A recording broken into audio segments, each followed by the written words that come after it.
2021 সালে দিনাজপুর শহরের ঘাগড়া খালের 15 কিলোমিটার অংশ দখলমুক্ত করে 2.5 কোটি টাকা ব্যয়ে পুনঃখনন করে স্থানীয় পানি উন্নয়ন বোর্ড। 3 বছর পার হতে না হতেই আবারও দখল হয়ে গেছে খালটি। পুরনো রূপে ফিরছে ঘাগড়া খাল। পার দখল করে কেউ তুলেছেন দেয়াল, কেউ পাকা ঘর, কেউ বা ব্যবসা প্রতিষ্ঠান। এতে আবারও বন্ধ হয়ে গেছে শহরের পানি নিষ্কাশন ব্যবস্থা। কচুরিপানায় ভরে গেছে অনেক অংশ।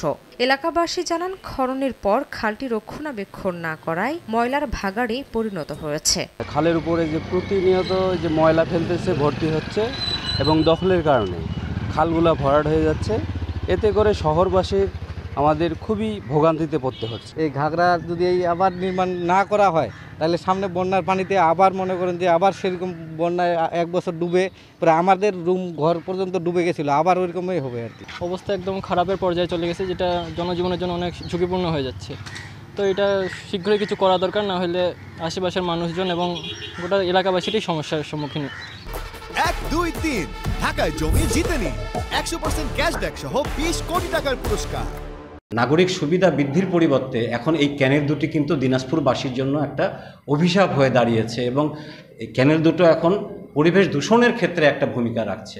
অবিলম্বে এই ঘাগড়ার গিরিজা ক্যানেল খননের উদ্যোগ গ্রহণ করা উচিত। খালটি রক্ষণাবেক্ষণের দায়িত্ব পৌরসভার, তবে এই মুহূর্তে এ কাজে কোনো বরাদ্দ নেই বলে জানায় কর্তৃপক্ষ। এই পৌরসভার কিছুটা আর্থিক সহায়তায় যদি আমরা এই সংস্কার করতে পারি, যদিও আমাদের অর্থ সংকুলন না থাকার কারণে, আমি চাইব পানি উন্নয়ন বোর্ড বা যে কোনো সরকারি সংস্থা এই ক্যানেলগুলির প্রতি যদি সুনির্দিষ্ট যদি কোনো নজর দেন, তাহলে এই সংস্কার করলে হয়তো জলাবদ্ধতা থেকে দিনাজপুর পৌরবাসী একটু উপকৃত। 1851 সালে দিনাজপুরের জমিদার গিরিজানাথ শহরের পানি নিষ্কাশনের জন্য ঘাগড়া ও গিরিজা নামে 2টি খাল খনন করেছিলেন। সময় সংবাদ, দিনাজপুর।